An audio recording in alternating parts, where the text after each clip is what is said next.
Hello and welcome to the channel if it's your first time here. I do apologize about the lack of videos over the past month. However, we are finally in the country that I've been most excited to go to for some time, the country about which I have only heard good reviews.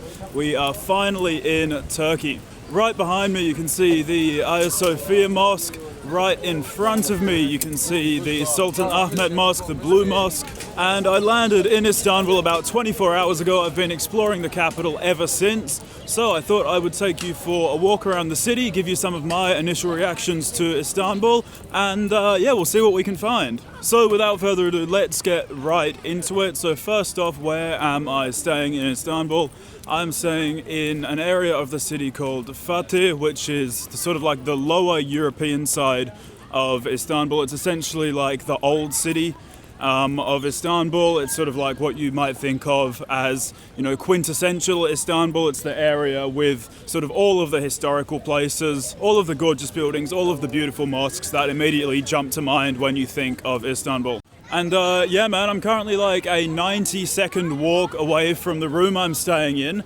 And yeah, staying in Fatih, staying in the old city, first thing you'll notice is there is history everywhere. So I just showed you that we're currently like a 90-second, 2-minute walk away from where I'm staying in the old city. And yeah, in front of me is the Hagia Sophia Mosque. Behind me, as you can see here, is the Blue Mosque, the Sultan Ahmet Mosque. So sort of like two of the most recognizable places in all of Turkey. And there is also just like a countless number of other gorgeous historical things just packed into like such a small area. You know, like this gorgeous little structure here. I don't know what this is actually. Maybe it's a tomb or something, but it's got sort of like these communal basins. I forgot what they're called. And it's just got this sort of beautiful gilt ceiling up there as well. Super ornate and decorative. And yeah, if you love history and sort of architecture like I do, it's just mind-blowing. You're just going to be running into things left, right and center. Like just up ahead of me as well, we've got like this giant sort of like old Egyptian obelisk just standing in the middle of the public square. Have a look at this. This thing's crazy, man. This old sort of ancient Egyptian obelisk just sitting in the middle of Istanbul. And if you look here, it's the obelisk of Theodosius, and it was erected in 390 AD, so like almost 2,000 years ago. So yeah, Istanbul is absolutely rich and loaded with culture and history, and yeah, so it's no wonder that, you know, so many people come here, which leads me to point number 2. The second thing that you'll notice when you're walking around, particularly the old city in Istanbul, is just how many tourists there are. Like, it's kind of crazy. So there are sort of giant queues that will oftentimes just wrap around the block in front of all of the major attractions. Like, you rock up to Hagia Sophia Mosque, you rock up to the Blue Mosque, which I haven't been inside yet, but I've walked past on multiple occasions, and there is just always a line. But of course, that sort of thing is to be expected, right? Like I said, Istanbul is, you know, it's one of the most gorgeous cities in the world. It's one of the most, you know, historical cities in the world, and so yeah, of course, for that reason lots of people come here, right? And it's sort of funny because, I don't know, myself included, people always talk about, oh, you know, too many tourists are ruining this place, but then like at the same time I'm here to see all the same stuff that they're seeing. So yeah, I don't know, it's not really something you can complain about, I suppose.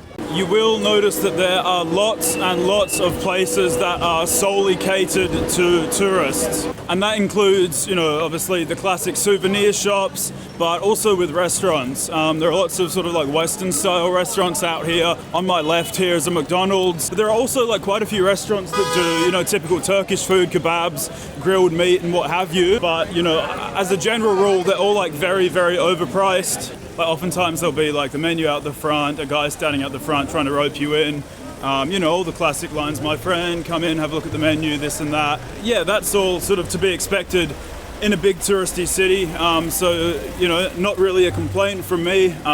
In the same sort of vein, you'll get people sort of coming up to you on the street. So do you want to buy this? Do you want to buy that? Perfumes, jewelry, handbags and what have you. But, you know, they're not too pushy, they're not too aggressive usually, so it's really not much of an issue.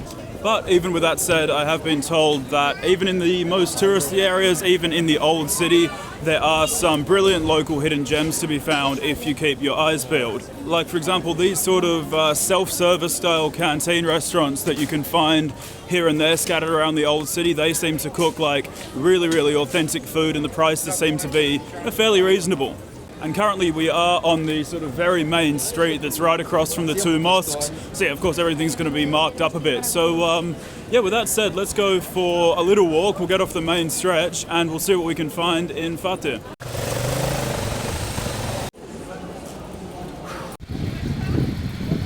And again, just walking through the streets of Istanbul, like you'll come across so much gorgeous stuff. Like look at this mosque. That's just beautiful. It's sort of done in like a red and white striped pattern. It looks like it's all made of marble up close. Yeah, this is incredible. And this is like a classic sort of Ottoman style mosque you see with that sort of striped sort of banding pattern going around the building. And like this isn't even like one of the main mosques. It's tiny. It's not like one of the big tourist attractions or anything like that. Like there's no one here looking at it. And yeah, it's awesome that sort of beautiful stuff like this is just so common in Istanbul that this can go unnoticed.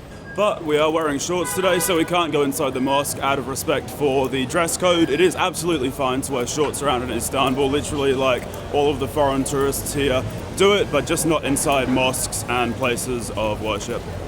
Another cool thing about Istanbul is their public transport. They sort of have trams, like rail transport that runs right through the middle of the street, much the same as in Eastern Europe and Balkan countries. Like I was recently in Serbia. Man, look at these sweets, by the way. Sorry for the digression, but these baklavas look absolutely insane, man. Oh my god. Wow, fresh out of the oven as well. We'll definitely be eating some of those later, but as I said, sorry for the digression. Yeah, the sort of rail transport here in Istanbul is very similar to that you see in Balkan countries. Like I was recently in Serbia, recently in Kosovo, Sofia, Bulgaria, and they've all got these similar sort of trams that just run right down the middle of the street, and they're really convenient.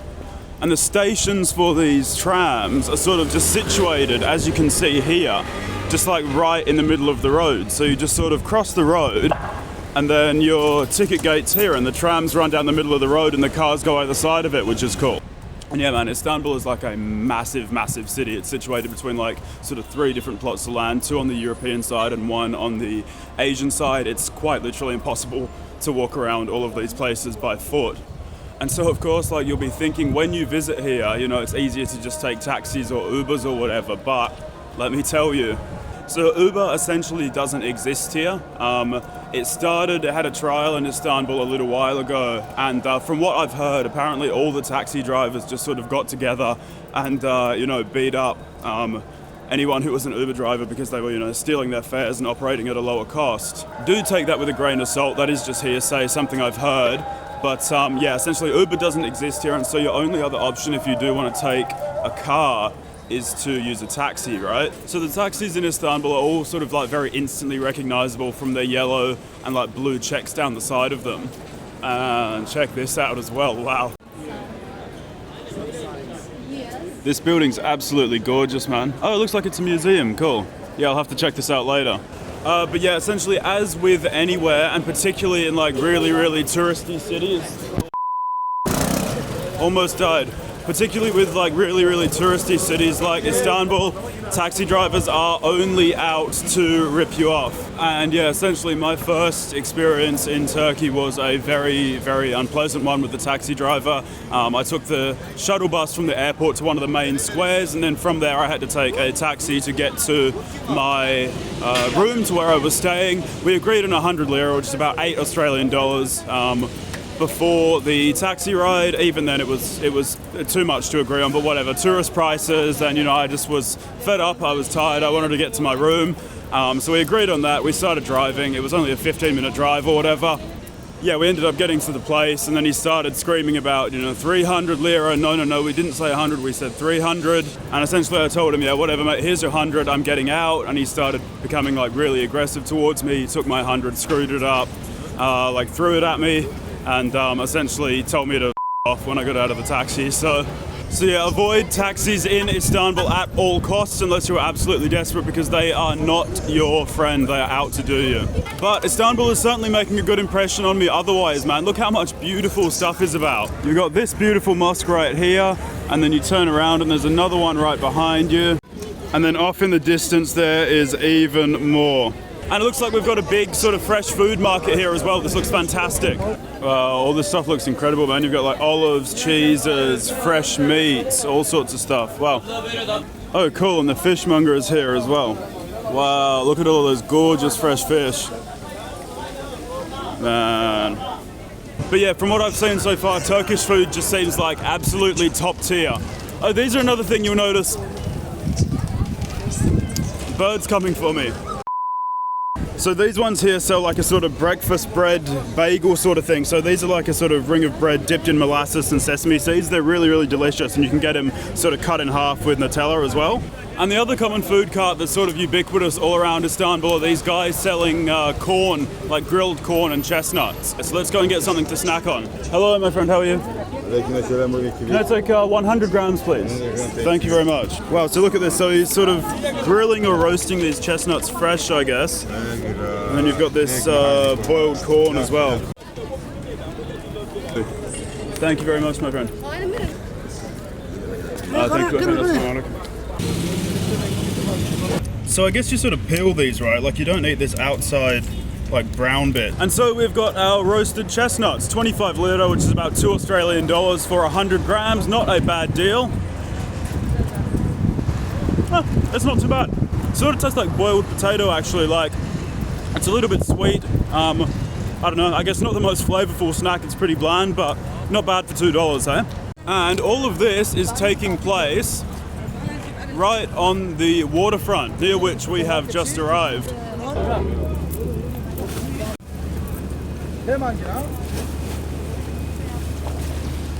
Wow, man, check out the views from across the water. That is magical. It sort of looks like something from a fairy tale. Like you've got this giant sort of castle tower thing over here rising above everything else. So across this side of the pond, if you will, we've got the second sort of European portion of Istanbul. So just across here, across this bridge, it sort of leads into the Asian portion of Istanbul. So here you're looking at two different continents. Oh man, this is really, really cool. You've got like a bunch of local guys here just sort of fishing off the dock. And yes, I guess it's no wonder Istanbul has so many seafood places, and that you know, Turkish food involves so much fish because, like, you know, situated right on the water.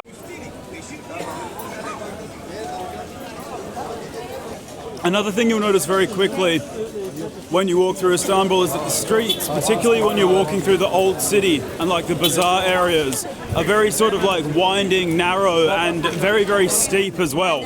So like, you know, it's all fun and games when you're walking downhill, but then when you're walking up a massive incline after sort of like a long day of exploring the city, your legs are going to get pretty tired. So bring like a really sturdy pair of shoes. And also all of these roads, as you can see, are like super, super crowded. Obviously like really packed with people, both locals and tourists. So yeah, it can be like a bit of a pain to move around sometimes. So yeah, bring a good pair of shoes. And of course, don't skip leg day, which is a crime that I'm perpetually guilty of.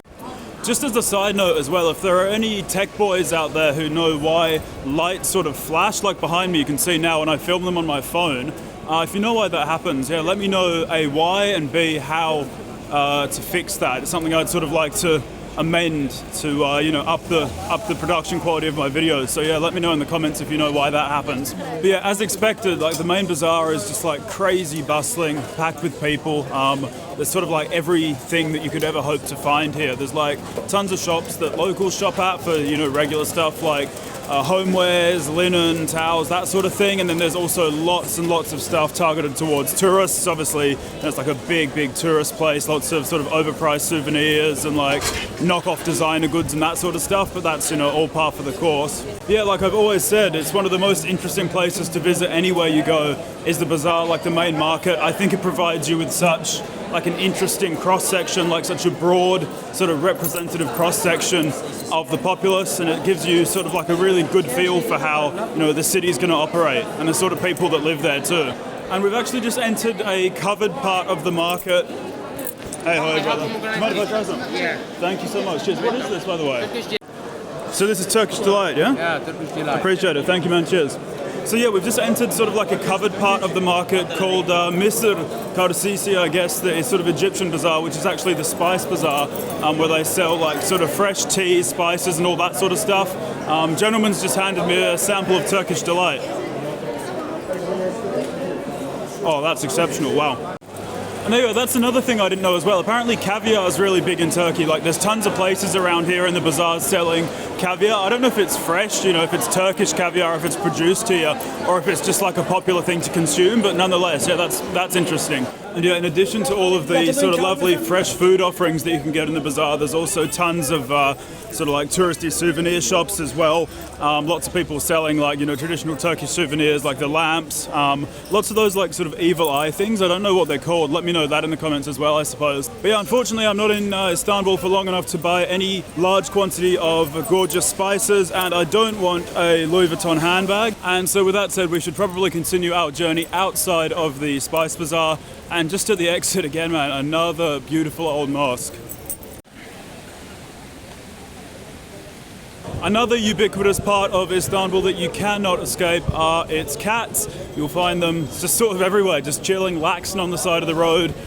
Usually they're very sort of placid, very, very friendly. You can walk up to them, give them a stroke. The locals seem to take care of them very well. Like, oftentimes you'll see them being fed and stuff. But that is going to do us for today. If you do want to see me jump on one of the ferries in Istanbul and I guess become intercontinental with me, you know, head over to the Asian side pardon me, of Istanbul. Yeah, that's going to be the next video, I think, and then after that I'm going to head over to the two mosques, Hagia Sophia and the Blue Mosque. So yeah, thank you for joining me. If you did enjoy this video and you want to see more of Istanbul and of Turkey, do like, follow and subscribe. Until next time.